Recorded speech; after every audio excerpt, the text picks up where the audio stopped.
Halo, good morning students. Today we learn tema 8, subtema 2, pembelajaran 3. Sebelum menonton video ini, Miss ingatkan agar kalian tetap berdoa ya anak-anak Miss. Subtema 2 yaitu bumiku dan musimnya. Ayo kita ingat kembali tentang negara-negara tetangga Indonesia. Lalu bagaimana dengan kondisi sosial budayanya? Apakah sama dengan kondisi sosial budaya di Indonesia atau berbeda? Ayo kita baca informasi tentang keadaan sosial budaya di Singapura. Singapura termasuk negara dengan penduduk yang padat. Sebanyak 85% rakyat Singapura tinggal di rumah susun. Penduduknya terdiri atas etnis Tionghoa, Melayu, dan India. Rakyatnya menganut agama Buddha, Islam, Kristen, dan Tao. Penduduknya berbahasa Inggris, Mandarin, Melayu, dan Tamil. Rakyat Singapura sangat disiplin dalam masalah kebersihan. Singapura menjadi negara paling bersih di Asia. Singapura banyak dikunjungi para wisatawan. Mereka ingin berbelanja di Singapura. Nah, sekarang kita akan menuliskan informasi tentang keadaan geografis dan keadaan sosial budaya dari negara Singapura. Yang pertama yaitu kondisi geografis. Singapura adalah negara kepulauan yang terletak di antara negara besar Malaysia dan Indonesia. Sebagian besar dataran rendah terletak 137 km di utara Johor, memiliki 63 pulau kecil, lokasi tertinggi di Bukit Timah, dan terdapat cagar alam yaitu Bukit Timah Nature Reserve dan Taman Botani Singapore Botanic Garden. Yang kedua yaitu kondisi sosial budaya. Negara Singapura termasuk negara maju yang memiliki peraturan ketat. Singapura juga merupakan negara terbersih di dunia yang menjadi tujuan wisata dunia. Penduduk Singapura itu sangat padat yang terdiri dari berbagai etnis. 85% tinggal di rumah susun. Rakyatnya juga disiplin masalah kebersihan. Kemudian kita akan menganalisis hubungan kondisi geografis dan sosial budaya. Karena luas negara Singapura kecil atau sempit, maka untuk mengatasi masalah tempat tinggal atau perumahan untuk warganya yang padat, maka pemerintah Singapura menggalakkan rumah susun demi menghemat lahan. Karena jumlah penduduk yang padat dan berdekatan karena tinggal di rumah susun, maka masalah kenyamanan penghuninya menjadi prioritas utamanya. Masalah sampah adalah masalah utama yang dihadapi oleh penghuni rumah susun yang padat. Setiap orang pasti menghasilkan sampah. Untuk itu, pemerintah dan rakyat Singapura paham betul bahwa sampah harus bisa diatasi. Pemerintah membuat aturan yang ketat mengenai masalah kebersihan dan rakyat Singapura berdisiplin menjalankan peraturan yang berkaitan dengan masalah kebersihan. Akhirnya, rakyat Singapura tetap nyaman tinggal di rumah susun yang padat.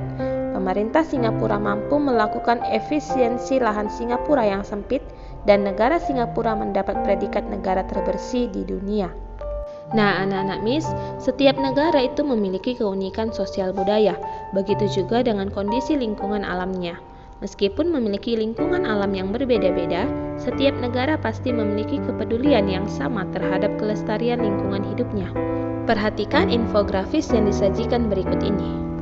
Infografis ini berisi tentang manfaat konservasi alam, yaitu yang pertama melindungi kekayaan dan menjaga ekosistem alam, yang kedua melindungi spesies flora fauna, ketiga menjaga kualitas lingkungan, keempat mencegah kerusakan dan pencemaran lingkungan yang mengakibatkan bencana, kelima menghadirkan kehidupan yang lebih baik bagi masa depan, enam untuk menyelaraskan kehidupan manusia dan lingkungan, dan yang ketujuh pemanfaatan lingkungan yang baik dan bijaksana.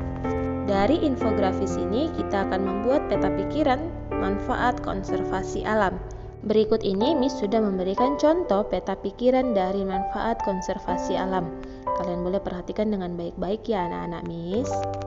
Anak-anak Miss, menjaga kelestarian lingkungan hidup merupakan tanggung jawab bersama. Setiap warga negara bertanggung jawab melakukan upaya-upaya untuk melestarikan lingkungan hidup. Apakah kamu masih ingat apa itu tanggung jawab? Tanggung jawab adalah kesadaran manusia akan tingkah laku atau perbuatan baik yang disengaja maupun yang tidak disengaja. Tanggung jawab juga berarti berbuat sebagai perwujudan kesadaran akan kewajibannya. Setiap manusia memiliki tanggung jawab masing-masing sesuai dengan posisi dan kedudukan yang dimilikinya. Misalnya dalam sebuah keluarga, setiap anggota keluarga memiliki tanggung jawab yang berbeda sesuai dengan posisinya. Misalnya yang pertama yaitu ayah.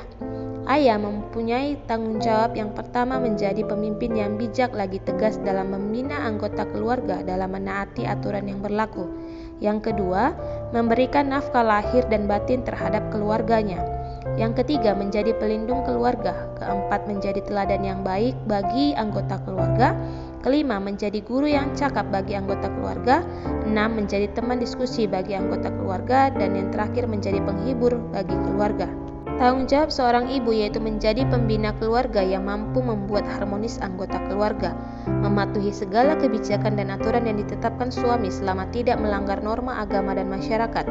Yang ketiga, mengelola hasil nafkah untuk keluarganya, menjadi teladan bagi anggota keluarga, menjadi teman diskusi anggota keluarga, dan yang terakhir menjadi penghibur keluarga. Yang terakhir yaitu tanggung jawab seorang anak. Yang pertama, menaati segala anjuran dan perintah yang diberikan kedua orang tuanya, membantu ayah dan ibu sesuai kemampuan, menyenangkan hati orang tua, menjaga suasana kondusif dan nyaman dalam lingkungan keluarga, dan yang terakhir yaitu mengutamakan belajar daripada bermain. Hayo, apakah kalian sudah menjalankan tanggung jawab kalian sebagai anak dengan baik? Now open your book page 74.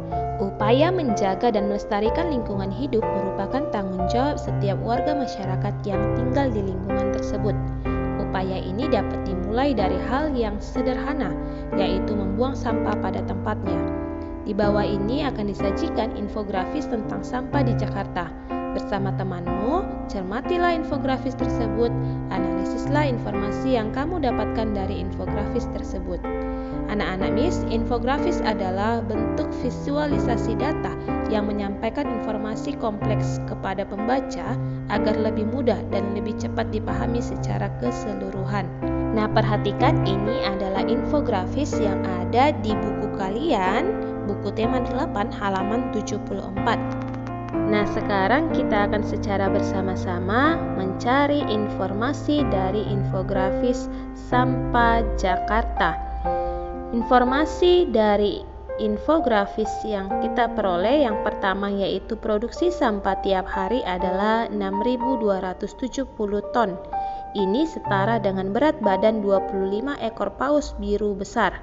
Yang kedua, dari sampah yang banyak tersebut, komposisi jenis sampahnya adalah 54% sampah organik, 15% sampah kertas, 14% sampah plastik, dan 17% sampah campuran dari kaca, logam, dan sebagainya. Yang ketiga yang bisa kita lakukan sebagai bentuk tanggung jawab tersebut adalah dengan mengurangi sampah di sumbernya, yaitu dengan menghabiskan makanan, menghindari barang dengan umur pakai pendek, memilih produk kemasan besar, serta melakukan daur ulang. Nah, kita sudah menuliskan informasi dari infografis tersebut. Sekarang kita akan mengidentifikasi tanggung jawab kita sebagai anggota masyarakat dalam menjaga lingkungan kita dari sampah. Tanggung jawab masyarakat dalam menjaga lingkungan dari sampah, yaitu yang pertama, menghabiskan makanan agar tidak menjadi sampah. Kedua, menghindari barang yang sekali pakai. Ketiga, jangan buang sampah sembarangan.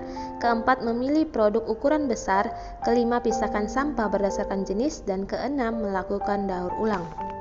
Sampai di sini apakah kalian paham anak-anak Miss? Sekian dulu pembelajaran kita dalam video kali ini. Semoga video ini bermanfaat untuk kalian semua. Miss selalu mengingatkan supaya kalian tetap semangat belajar, lakukan semua tanggung jawab kalian sebagai siswa dan anak dengan baik. Nah, sebagai tugas kalian di sini akan Miss lampirkan tugas yang harus kalian kerjakan di dalam buku PR kalian. Sekian dulu pembelajaran kita hari ini. Goodbye.